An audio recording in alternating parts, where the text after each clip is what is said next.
segundos, certamente. You know Thank why you. it's called? Why it's the same time zone? Now, That, is it because of... because the British used to import so much port from Porto. It's true. Okay, I know, I know. Sounds weird. You're, I'm remembering now about this. I read or heard this story already. It's true. Yeah, Amazing. alcohol, So alcohol in the British. this this is a good promise. We start speaking about wine. Great. Do you like wine, Pete? Do you drink I wine? do, yeah, I do. Red wine, Oh, yeah, that's it. okay. That's the thing for me. So I Yeah, need to catch you here in Portugal next time because when I met you briefly in Aveiro, we couldn't talk so much. It yeah, was really fast, but yeah, it was an amazing time we spent there. So next time I want to sit with a glass of wine. definitely. That'd be great. Be Hope really so. cool. Hope so. How are you? Good. Yeah, yeah. Busy, busy. You know, doing things. I've got lot of different things happening, writing and just crazy. Really, I I haven't even saw got you. any time to practice. It's crazy. I know it's crazy. I was practicing seriously practicing today for the first time in 40 45 days or 46. I don't know. Always Amazing. busy, busy. This subject, that subject, close this, go to the mail office, and then everything is finally organized. It's amazing. Yeah, yeah, That yeah. makes me think how we're living always. I don't know, I feel like I'm always running after It's a true. schedule. It's never, Very true. Very true. Yeah. but finally, this is the good day, and I'm talking to you. So amazing. I'm Yeah. amazed to be Lovely to here. touch base again. Thank you so much. We have many people interested in listening and sharing some common knowledge, and I'm so interested in your passion because I I also worked in a very small scale with traditional rhythms in Portugal Okay. because we had many interesting stuff like everywhere else, I believe, Yeah. but sometimes it's lost or mingled or whatever. And we have interesting stuff. I'm going to be publishing a new book soon with rhythms from the north of the country. It's a Oh, very I'd love to isolated see area. that. Yeah, I will send one to you because it's Yeah. from Great. Miranda do Douro. They even speak a different language, Wow. Mirandês. It's really interesting because they were isolated for a long time, and so they kept some nice features. I believe if you listen to some of them, you'll see how curious it is. It Wow. reminds of Brazilian stuff, some of the Yeah. Brazilian stuff is Me really too. Yeah. similar to Fado and the stuff. Yeah. Wow. and Really, I'm intrigued now. You got me intrigued. I will send you some stuff because usually in Portugal we have this idea that we're really square and really boom puff, Yeah. and in our traditional rhythms, but it isn't so up there. It's really groovy. It's maybe the Wow. African. We had a huge African influence before, Yeah. so this is so. I'm so interested in all this stuff about rhythm. Uh, well, you also feel and think and think rhythm as a language, as something that it's so complex. You also Definitely. I mean, think that especially having the Indian thing because, it's very much a language because pretty much most of the education and the conveying of different rhythms, is done verbally. So that's absolutely, definitely a language. Excuse me for drinking my water. no, go ahead. I also have my coffee. So So yeah, definitely a language. I would like to remind everybody that they can drop some questions here in the question mark down here, so it's much more organized, and then I can try to send them to you. You have an amazing book for the drum set, and that thing that you always said makes complete sense to me. That many drummers could and should search some roots languages because I don't know. I don't know if you agree, but some drummers I appreciate very much usually have that background, have that, Yeah. Well, I mean, and that makes them, it's not a question of like do or don't or wrong or right, because there's so many different, yeah. different idioms and different ways of approaching the instrument. But to me, it's about how do you expand your vocabulary. First of all, the question is, do you want to expand your vocabulary? Because if you don't, then there's fine. There's nothing. There's not an issue with that at all. But if you Okay. do, you're going to look at where are the best places and what's the best way that you can expand your vocabulary. And one of the obvious ways is to look into, the history of rhythm and the cultures and the traditions of rhythm that have been developed over so many centuries. I mean, you can take the Indian thing back to something like 300 BC, when there's the first kind of record of vocal recitation and clapping time cycles. So, the traditions are incredibly old, and many, many generations have spent time perfecting it. So, if you did want to expand your vocabulary, it would be a tiny bit foolhardy to not look in those places to at least get something. It doesn't mean you're going to go and be an Indian percussionist at the end of the day. You might do if you want to, whatever. But, it's a matter of getting new influences, getting new information, and, digesting it and then bringing it out and adding to your, own personality. Well, that's amazing. Maybe it's my personal context. I'm not sure, but I would say that it's unfortunately not so obvious for many people. I would say that I'm Well, not questioning it. I think it's partly because, it's part. I'm just going to put the phone up on a little bit higher here, so I can see you a bit better. Yeah, I mean, we're used to having, very conventional, safe passages in music. If you look at music industry as a whole, everything is compartmentalized, like it's this type of music or that type of music. And, in many ways, we live our lives like that. When you're a kid, you're kind of bombarded with, what do you want to be when you grow up? You're going to be a fireman, you're going to be a doctor, you're going to be a lawyer, or what is it you're going to do? You're always like, pushed in certain directions and, kind of asked to, sorry, the box didn't quite work so well. You're always kind of being pushed into different directions, specific directions. And so our mind kind of, it's almost as though, a creative, free open approach is, well, I suppose it's slightly contrary to having an orderly and obedient society in a way. So, this idea of you learn an instrument and this is what you need to do. You learn drums. This is what you need to do. Learn piano in classical music or pop or jazz. These are the things that you do. And, do you venture out of that? Are you brave enough to venture out of that? And I think that's really the question. Right, great.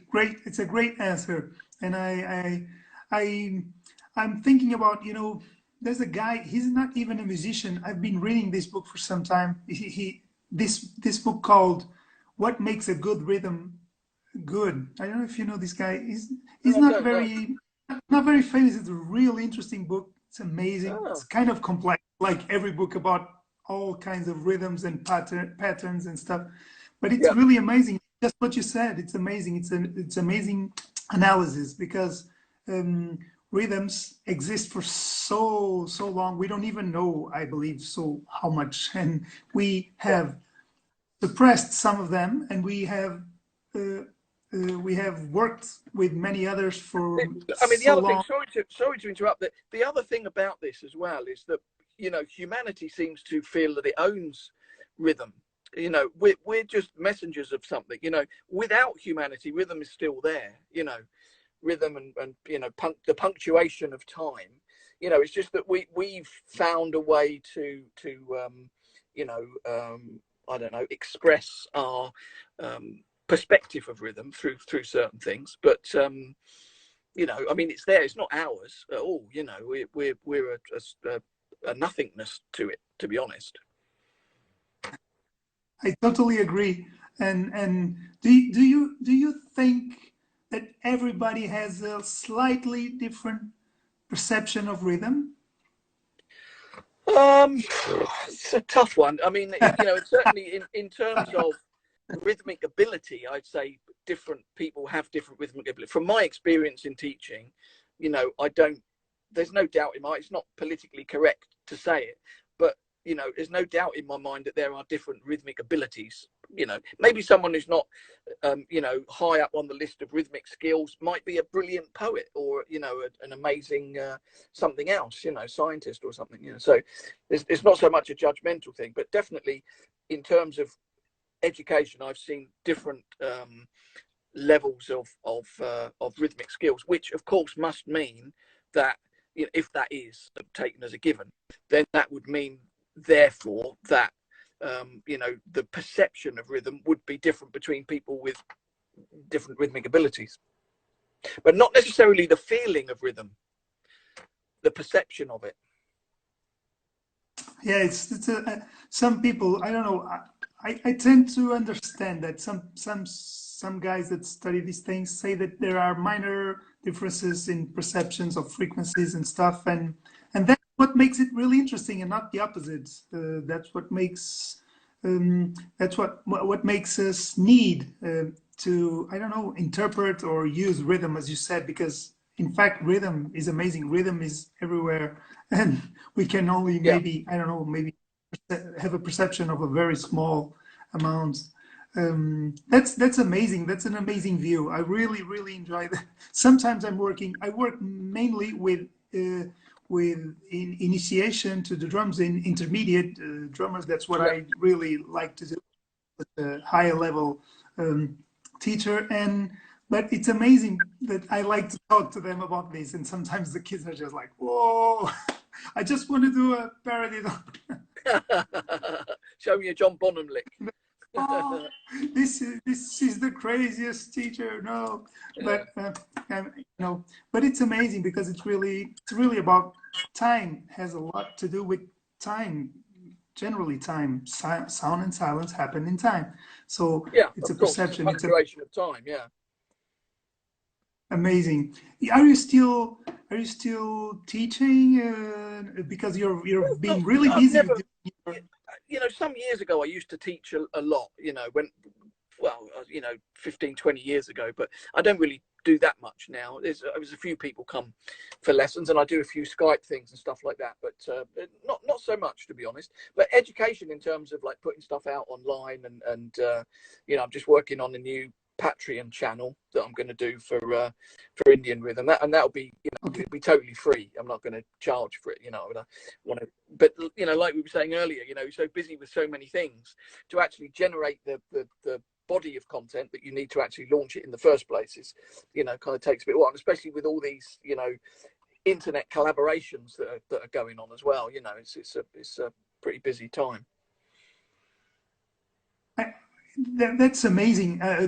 Do you want to share one name or two, or some of the people who you've been doing it, or you're going to be doing it? Because I know that you're going to be doing it these next weeks. Yeah, I mean, there's a lot, you know. I mean, I've just been doing one with a Rajasthani musician, like deep from the deserts in Rajasthan, and then I've got just released one today with Sarah Tower. I saw I did this one one. with the other day with Ash Sohn. You know, there's a whole lot of you know, collaborations. Well, one of the ones that I did, I think was yesterday actually, was with the great Gatam legend, the South Indian Gatam legend, T.H. Viku Vinayakram, who's just like he's 80. You know, he was coming back from a gig in New York and got you know, kind of got stranded because when he got back to India, you know, it had to be quarantined in Mumbai. So while he was in quarantine in the hotel in Mumbai, um, they did the lockdown, and now he's stuck there. He can't get back to Chennai at all, you know. And it's I think that he's there stuck in that hotel. I mean, he's with, you know, some students and stuff like that. So there's some, you know, some people looking after him and everything. So that, but you know, he's a very South Indian, you know, traditional guy, and he loves his home environment, and it's just, I feel, you know, really sad that he's stuck out of there in the, you know, sort of, albeit a nice, you know, Western style hotel, you know. It's yeah, but you know. anyway, it's yes. I saw your So I anyway, saw yeah, your video, and sorry to interrupt. We did well, it's because of the delay, time delay. Sorry, that's why my interruptions are not well timed. go. The you know, he did you know, just did a composition, you know, sitting in his room and sent it over, and then I did some stuff on top of it, and then posted that as one of the things, you know. I mean, this idea that, you know, we can still reach out to people, and we can still play music with people. We can still, obviously, you know, the idea of playing live is nothing can replicate that, you know. But you know, it's nice anyway just to feel the connection, you know, with everyone. Of course. And I started doing this thing because I have a new YouTube channel where I have this subject. What do musicians want from drummers? It's kind of a a joke, provocation, but it's also a matter of discussion, and it's been. Well, I think what do drummers want from musicians? That's what I think.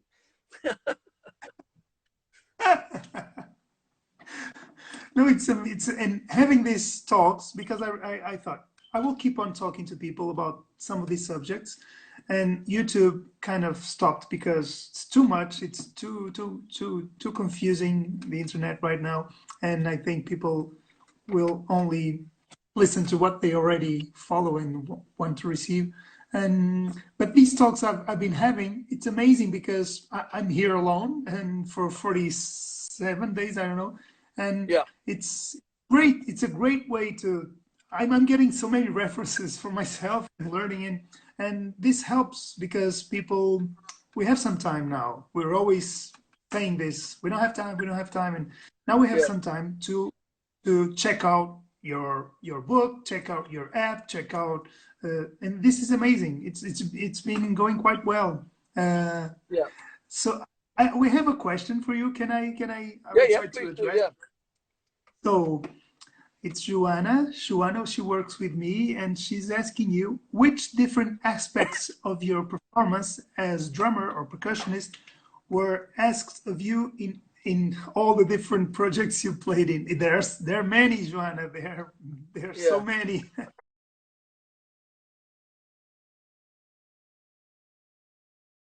There are so many. Well, it depends what, you know. It depends what you're doing. You know, if you're going in as a excuse me, if you're going in as a for, you know, I mean, I'm lucky in that I've kind of at a certain point, because I always counterbalance my own projects with sessions and stuff like that.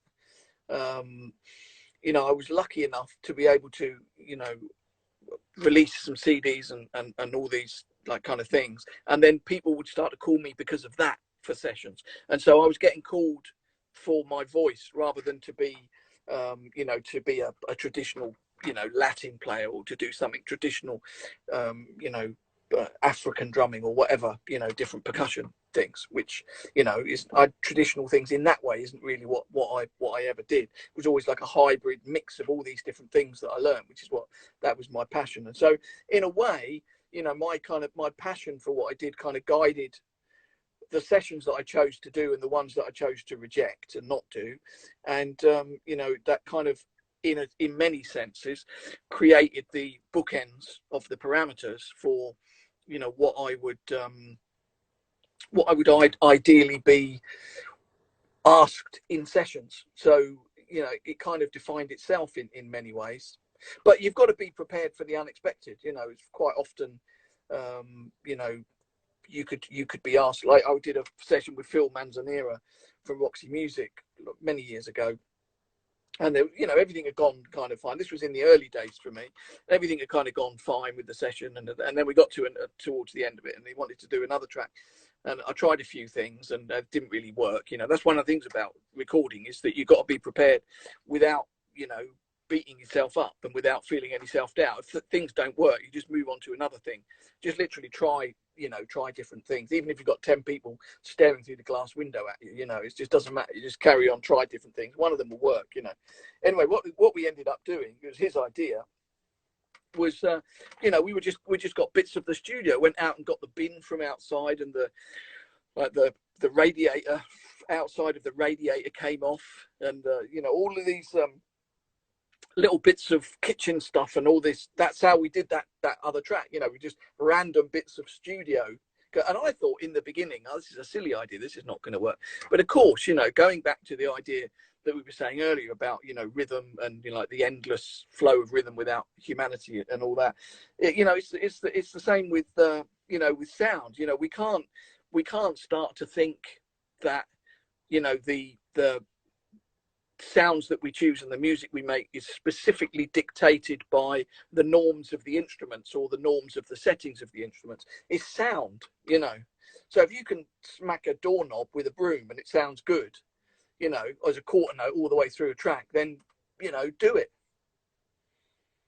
I think that's an amazing advice for younger players, to be ready. It's amazing to be ready. Sometimes does it happen to you frequently? Sometimes you do some, like, I don't know, 2 takes or 2 songs or 2 projects, and one of them you're not so sure about the song and what you just did, and afterwards, after 2 days or 1 week or 1 month or whatever, and say, oh, it's amazing. This, yeah, I could grasp the fluidity. Can I say this? Fluidity. Yeah. that I had in that moment, because I wasn't Exactly. really thinking too much, and I wasn't really having everything just on. Did this happen to you sometimes? Yeah, definitely. I mean, I remember when I worked with on one of my first actual recording projects was with Bill Bruford. We had a quintet together, Network of Sparks it was called. And I always remember when we did our first album, and he said to me, we'd finished it and we'd mastered it in London. And he said to me, it'll take 2 years to forget where the bodies are buried. That's just a brilliant way of saying it. It's such a funny way to say it, but it's true. It's amazing. It's a great lick. Yeah. I'm searching for some more questions. I want to remember everybody here. You have a question mark down here. You can place some questions or some ideas or some whatever, jokes or whatever. and I would like to, and I would like to also tell everybody, I know that you've been speaking about this for ages, but for me, it's really important to tell my students and people who amazingly might not know some of your work, that you have this amazing app also. It's a drum jam, if I'm not mistaken. Yeah. So if they can search in your website, right? No, it's on Apple. So if you go into the Apple, the App Store on any Apple device, then it'll be there. And it's it's been out for for a few years now, for five years I think. Does really well. It's with a company called Sonosaurus. They're my partner in it. And it's all, the thing about it is it's all acoustic audio. So of course it's a audio creation device. So you can create percussion parts, and you can create different drum parts. It's mainly percussion. There are some drums and a lot of electronic drums and stuff like that. So you can create things and export them as WAV files and all that. It's all acoustic audio, so it's not MIDI sounds or stuff like that. So if for me, when I'm talking to drummers, I say if they're not into music production, then well, they should be, but if they're not, then even with the app, they can get into it to practice with, because you can set up a different shaker part and cowbell and a clave or whatever, a few different things. But then so you can create lots and lots of different patterns. So not only having it as a metronome device, but it's just more fun to practice to, because it's natural. It's all me playing, and so it's not just that going on which isn't particularly inspiring, you know. So that's the angle I take, you know, with drummers, is that it's a good thing to practice to. But having said that, you know, this idea of technology and I think it's super important to get into technology, especially now. You know, you look at the situation that we're in. You know, technology is one of the ways that we can reach out from our, you know, from our zones, and just getting a handle on some, you know, basic programming in Logic, creating decent electronic kits, you know, doing certain things that will again expand your vocabulary in a different way. And so when you're in line to try and get a gig, and you're up against someone who's of equal ability to you, you know, if you could say, oh well, I can do some programming and stuff like that, and I can do this and that, then, you know, you're putting yourself in a better position. And even just like adding some extra sounds on your kit and stuff like that, if you've got control over Logic or Ableton or whatever it is you would want to use as a DAW, then you can you know, you can create your own unique sounds, which again is what a lot of people are looking for. You were saying, what does you know, what do melody players want from drummers? You know, that ability of having loads of different sounds, and that's a good thing.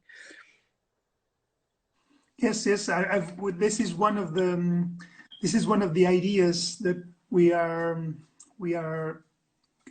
how do you say, that we are obtaining from people that we already feel and we already know. I already knew that, but many people still don't think so much about it. It's normal. It is just what you say.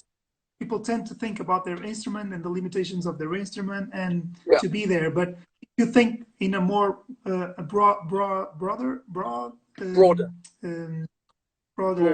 Yeah. Sorry, my English. No, my Portuguese isn't very good, so it's my apologies.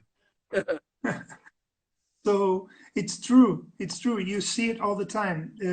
If you are a complete professional, if you know the sound that you want, if you know what mics to use and why and how and when, and this will make a huge difference. Sometimes people say, oh, this doesn't play so much or whatever, and no, he does the job, all the levels of the job. He's there on time. He knows what he wants. He studied all the things. He doesn't make you waste time, and he knows what he wants and he delivers. So I believe this is nowadays is the most searched for in a drummer or percussionist. I believe so.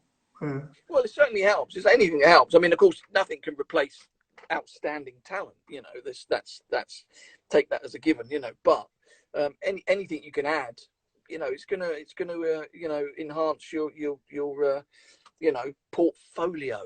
There you go, portfolio. Another one. Let's just say hello to so many people are saying hello here. So many people.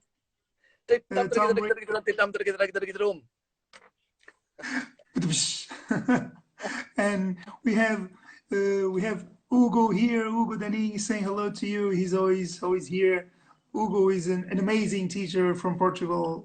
For me, one of the best. Great. And he's always here supporting this stuff that we're doing. Started mainly towards musicians and students, but I believe this is so rich. We need to do this. Everybody needs to do this in a serious way, of course, as you just said. And it's amazing. Would you say that all these things contributed to your voice because you have a personality. Well, you know, I mean, my voice is like, you know, it's like a magpie, you know, just gathering things together, you know, so it's not contrived. And I didn't think at the beginning, I want to have a you know, versatile hybrid voice. It's just as time has gone on, you know, I'm interested in things. Like I accidentally came across Indian music and was interested in it. you know, then got into it and then added it in, and then I hear some other percussion and I got into that, and then I hear this and that, and I kind of, as I get interested in things, you know, I kind of bring them into the mix. And electronics is another one of those things. I've always, you know, been interested in electronics more for my own collaborations and you know, solo work, more than actually on any sessions, to be honest. But that said, you know, it's still an important thing. It gives you some sort of independence. Is that it? It gives you a bigger spectrum of production. Well, it's like if you imagine you got like someone coming round to fix your pipe in the bathroom. Okay, so you could get someone come round and it's a job that needs one spanner. Okay, they've got one spanner, so they do the job, you know, and so there's no, it doesn't really matter that they haven't got hundreds of tools. But someone else might arrive with 101 tools, but still only use that one spanner. But then you might have something else. They might say, oh, you know, this you know, the boiler's like not working properly. So then, oh, well, I've got the tools for that. Use them on everything, all of this stuff. It's just, first of all, it opens your mind up to hear sound in different ways. Hear that, you know, if you're into electronics and programming and stuff like that, then you start to hear frequencies and you start to hear, you know, how to pull stuff out. I mean, I got a mix recently of a drum set mix, and the bass drum wasn't. It was a bounce down file. The bass drum wasn't as loud as I wanted it, and so I put a waves plug in, R bass, you know, and just a subtle little bit, and it just pulls the bass drum out. So it's about, you know, thinking and perceiving frequencies as much as it is, you know, and of course that helps when you're you know, even when you're sound checking, you know, you can say, like particularly with the Kanjira, for example, you can start to say, oh well, I want, you know, the more upper mids or more 80 hertz, or, you know, you can start to be specific about, rather than saying, oh well, it doesn't sound any good, you're the sound engineer, can't you do it, you know? That's really true, and you end up helping everybody. Absolutely, yeah. So true. I believe that's in once again in my reality. Okay, improving much because of all the work of all these teachers, amazing teachers that we have been seeing coming up in Portugal. But it's still one of the areas where the drummer will place himself a little bit outside of the producer musician, and it shouldn't be like that. You will end up, you will help everybody, because you'll say, no, this is a awkward bass drum. I use this range of frequency. It's top notch here, and it works. It saves time to everybody, and I believe you've got to be careful where you say it, because if you're on a session, it's not your session. You're just, then actually you wouldn't get into that. I mean, I was on about like a sound check, you know, mic sound in a gig, but sometimes, you know, on a session, if you start to talk about mic placement and you can cause a few ripples there. Yeah, we always never easy, the life of a percussionist. We have a question from Hugo. I also wanted to place this question in, but I would like to place this question in a, I don't know, in a more if you want, if you can, in a more spiritual way. I mean, I don't know, because we talked a little bit about this before, and how I really enjoy talking to the person, because I always believe that in a band, in a project, as a musician, you're always a person first. And if you're not feeling good, if the band is not okay, if the project is not, you will never, I believe, you will never be. And some people are more sensitive to this than others, but your passion, your encounter with percussion in the really beginning, do you want to share that? Because Hugo is asking that question. how did it came into your life? Was it a natural, or there's a Yeah, well, it was story? very late. I mean, it was very late. I didn't start till I was 19, and it was again, it was an accident. You know, to be perfectly honest with you, I was just walking Okay. past the drum shop in Portsmouth, which was my hometown at the time, and there was an advert in the window: drum lessons, £5. So I went in, and it went great. First thing that really made sense to me, you know, on every level. And then 2 weeks later, I was in a punk band. You know, a year later, I'd moved to London. That was it. That was my, you know, suddenly everything of my life Amazing. So went it was into a music. promotion. It was an accident. So it was a promotion. £5 only today. Yeah. No, I think that was just Great. the price. It was everything was cheap then, you know. Amazing. Oh, Michael Lauren is here. He was one of my teachers. Michael is saying Hi, greetings to Michael. you. I had a talk with him some days ago. Great, Michael. So amazing answers. I think we have many things here that people already can look up and can try to start to make their Yeah. own journey, what they can learn, what they should practice, because this is tough when you get older. It's just what you said. Sometimes I want to practice, but I need to learn about production, Yeah. or I need to book, or and No, you need to manage all.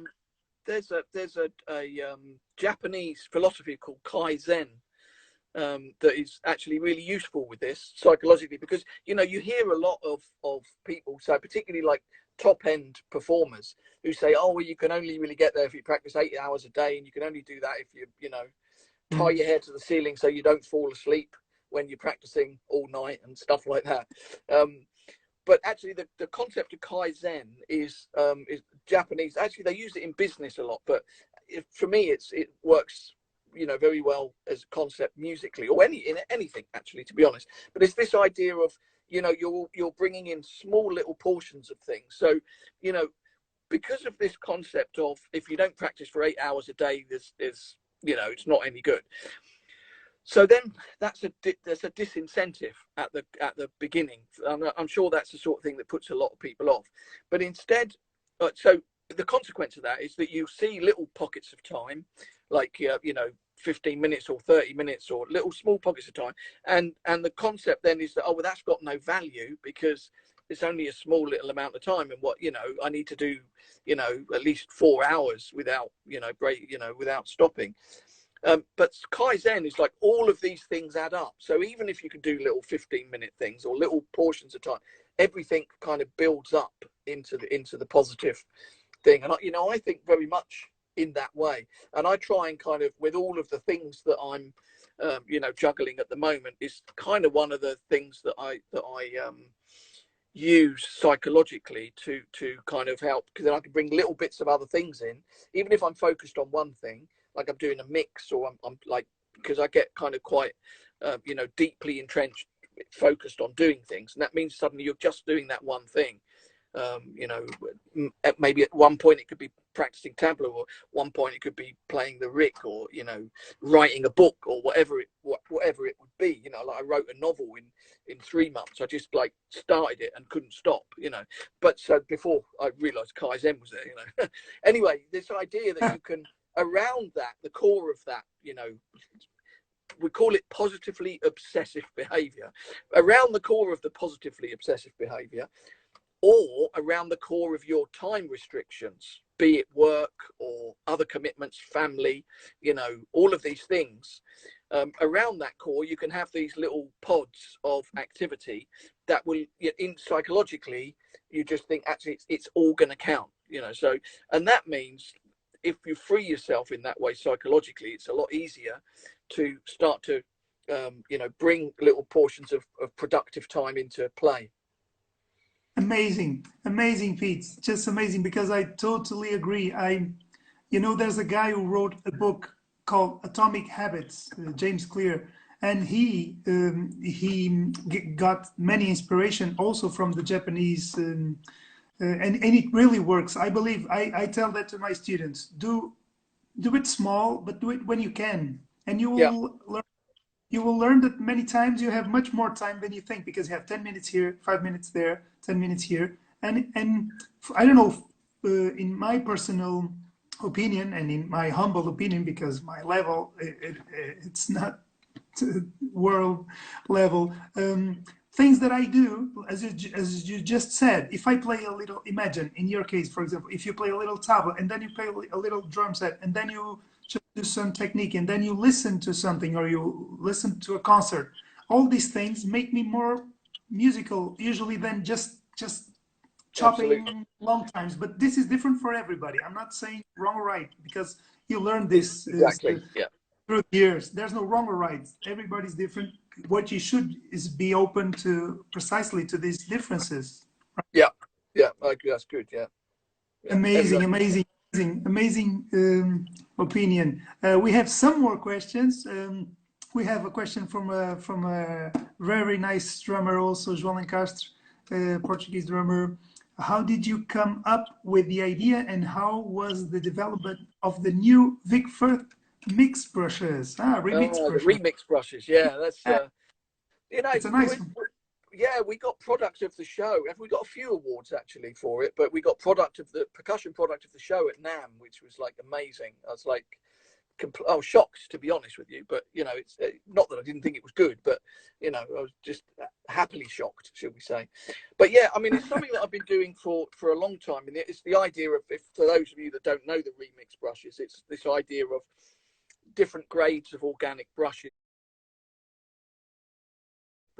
different like hardnesses that go together, and you put them together in different configurations, and you get different tonal quality. So you know, a super soft grass with a you know, with a slightly harder birch, then you've got a slightly bit more attack, or you can flip it over and you've got even more attack with directly with the birch side. So there's 4 grades of it. It kind of comes about, actually, kind of goes back to your other question, the first question about sessions, in that one of the things that for percussion is really important with recording is to have you know, these nuances of sound, the subtleties of sound. So for example, you might be a conga player and you know, you might have a amazing, you know, super sharp slap stroke and great clear tones, but there will be some times when that won't work for the music. I watched a video of Louis Conti on Instagram a couple of days ago, and you'll probably see it. You know, if you go back through his posts, you'll easily find that post, because I don't think he posts that many things. Anyway, it's just a slight little groove, and you know, and he's a great conga player, but he's not playing conga chops. He's just playing very lightly on the conga, a very gentle kind of little, almost not a slap stroke, but just a kind of almost an very unaccented slap stroke. But it's just right for this gentle little piece of music that he's playing to, whatever it is. Can't remember. And so this idea of this tonal range is particularly important with percussion. So you could go in and you could have, I don't know, let's say you've got sticks, you've got mallets, and you've got brushes. You kind of got 3 tones effectively. Obviously, each of those tones you can play sound and loft, loud and soft, and you know, you can play, you know, obviously with different subtleties in that way. But with percussion, what I was finding was that certain things, like for example, let's say the congas, for example, I might play a pattern on the congas and they're like, oh no, I don't really, you know, what that. So then what I used to do was I used to have all of these different types of brushes that I'd made out of bathroom blinds, bamboo things, and all these different things. And I would find that I could sometimes play exactly the same pattern with a different, very subtle kind of brush, almost non-existent, very light grass brush or something like that. Obviously you're not playing a slap stroke or anything with that, but you know, it's a pop session or it's a non-traditional thing, and they go, oh, I really like that sound. That's so it got me into, over the years, making many different variations of different brushes and different things, and then, you know, I had the discussion with Vic, almost again kind of by accident, just in conversation with the guys and girls there, and they were like, oh, it's brilliant, let's do that, you know. So that's how it came about. And then so I started to build prototypes with different different grades and see how they could fit together. And there are some technical issues, but yeah, that's how they came into being. Great. It's always one of the best reasons when you don't have something and you create Yeah. it, right? And you Well, I think need, one right? of the things about that is that it's hard in the modern world for a lot of people, because you're coming into a world where so many things have been thought of already. It's kind of easy to have the perspective of, oh, I'll never be able to think of something unique.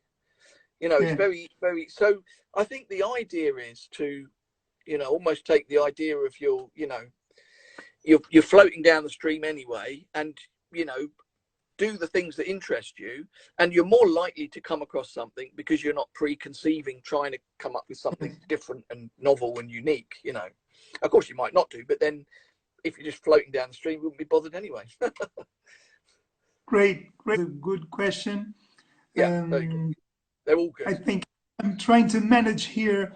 I think we have around 50 minutes, and this will end up when we have 1 hour. So I hate when this stuff goes out like so. I always try to manage so we can say goodbye and you can say goodbye to everybody. Yeah. So we have around 10 minutes. I think we have some more questions, so I will try to send them to you. Hugo is asking another question. He's saying it's more of a funny one. If you have to choose, yeah, it's nice. It's a nice question. If you have to choose one instrument from your passion collection instruments, only one, and spend the rest of your life with that, with a tattoo. Oh, it's kind of like the question of which is your favorite percussion instrument. But for me, they're all my kind of family. I kind of, now, some instruments are more appropriate than others in certain settings, so, certain settings, tabla might work really well. And then other settings that would be, louder or different, maybe djembe or taiko drumming might be more appropriate. But I actually don't have a favorite, because I tend to think of it in the same way that a drum set is, the combination of all of the different tones. I mean, people think of it as one instrument, but I kind of think of it in a percussive idea of all those different voices or different, timbres and instrument, tones. And so percussion, I kind of think like that. I honestly don't have of course, the most detailed study out of them all, certainly that I've encountered, is the Indian system, because it's been so developed over so many centuries. It's tough. Yeah, it's tough. Which kid is your favorite kid? Which one of your kids? Yeah. I don't. But it was a nice. Actually, I don't have any children, so I can say that. No, I like to joke with everything. It's the best. We have another interesting question. So Doma Versano is asking, do you think there is a space between Western music and Indian music that can be both and neither? Neither? I don't really understand the question. I understand the first part of the question, but I don't understand the second. So I'm just going to interpret it as, I'm going to interpret it as that, what are the unbreachable spaces between Western and Eastern music, and the boundaries are only where you put them yourself, or if you adhere to cultures and societies boundaries that are put up, then you could just look at the differences rather than the things that we have in common. But when you start to look at the things that you have in common, then that's the crucial thing. And that's why one of the things that's important about all of my solo career really is it's all been collaborative. I mean, I haven't ever set out to do a traditional Indian thing or a traditional Latin thing or a jazz band or fusion band or whatever.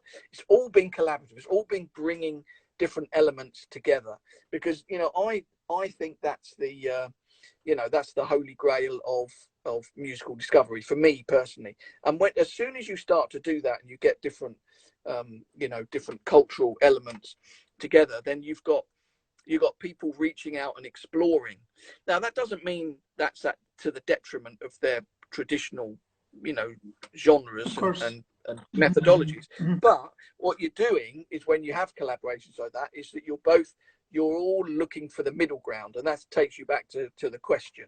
It's about finding the middle ground, and compromising to a degree, but not devaluing or belittling your own traditions, but finding where the connections are. And that's a hugely crucial question. I mean, we can see how, if you want to know how connected humanity is as one thing, then you just got to look at this current virus. We don't really think like that. We all think, oh, well, everyone's different everywhere, and it's like, because I don't know, maybe people don't travel enough and experience different cultures enough, and it's not just east and west, it's all within all sorts of different communities. Mainly in the mind, because many people travel a lot, but they stay in the same hotels all the time, all around the world, and they want the same food, the same hotel, same comfort. And we had this guy, Fernando Pessoa, our poet. He said, "We need to travel," but he meant we need to travel up here. Of course, we need to open up. It's amazing. It's amazing. It's amazing what you're sharing here. It's amazing. It's really, really, really important, because I think all of us somehow, somewhen, start to lose this, or don't have this, or are in search of this balance. It comes back to the perspective on the instrument as well, to be honest, because if you want to just be safe and work within predefined boundaries of what you do, for me it's about you want to create, not react. There's just the same, more or less the same letters, just rearranged. Create instead of react. Yes, it's amazing. It's a very good thing for younger and not younger students to think about. It's a great reflection. It's amazing. I don't know if you know. There's a person asking a question. I think we already spoke about this, but Milano GMS is asking, how did you got into the Indian specifically? Did you decided to go study with somebody? That was an accident as well, because I've had lots of accidents. I'm accident prone. There was a festival of great big festival of India in Alexander Park in London in the 80s, and my friend lived near there. I'd gone down to it a couple of times, and we'd gone down, and it was like all great. We had some food, and I didn't know anything about India. And then one night we're sitting in his flat, the window's open, and then this music comes through the window. We're like, wow, what's that? So we went off into the park listening to it. It's like music from Mars. I've never heard anything like it, and it was the late great Ali Akbar Khan, who played an instrument called the sarod, amazing, kind of like a big dobro guitar, and the great Zakir Hussain, the tabla master, and I was like, wow, it's incredible. And then a few weeks later, so I made a mental note of it. So a few weeks later, a newspaper had come through the front door. I lived in Tottenham then, and a newspaper came through the front door, had fallen open on the mat, free newspaper, and there was a big advert for tabla lessons right there. So I was like, well, okay, I'll do that. You have this karma. It's amazing. I didn't knew that. This is amazing. It's great stuff. Great. I think I don't know. I'm not sure how many minutes, but it's okay, because we have covered so much, Pete. Thank you so much. It's a great amazing. pleasure. And just a message to everyone: stay safe, and keep positive. And if you're feeling, it's not always possible that in these times emotions and feelings are complex. We don't know what's around the corner, and you may well have days where you don't you know, you just don't have the psychological space to be creative or practice or do anything. It just, you know, it's okay if you just want to sit in front of Netflix and, you know, watch reruns of Breaking Bad or Better Call Saul or something. You know, it's fine. You know, don't beat yourself up. It's tough times. So stay safe and wash your hands. Have you ever heard that before? So I would like to thank everybody here. Thank you guys, everybody supporting. It's really important, as I just said this last week. It's 1 hour in our lives, but it's so much more. I think that we can have these things between musicians, drummers, people who want to play, who want to study. It's really, really So one thing important. I'll add in, sorry to interrupt you again. Yes, yes, go, go, go, go. Yeah, there's on my website, there's loads of free stuff you can download, petelockett.com. So there's loads of free lessons and videos, and there's even a tabla book and loads of stuff you can download on there. Yeah, there you go. He's got the workshop from Avero. Brilliant. Thanks, guys. And so everybody check it out, okay? Check it out. So many things there. And stay safe. And thank you, Pete. Thank you, thank you, thank you so much. Ciao, Great ciao. talk, great chat. Everybody, bye-bye.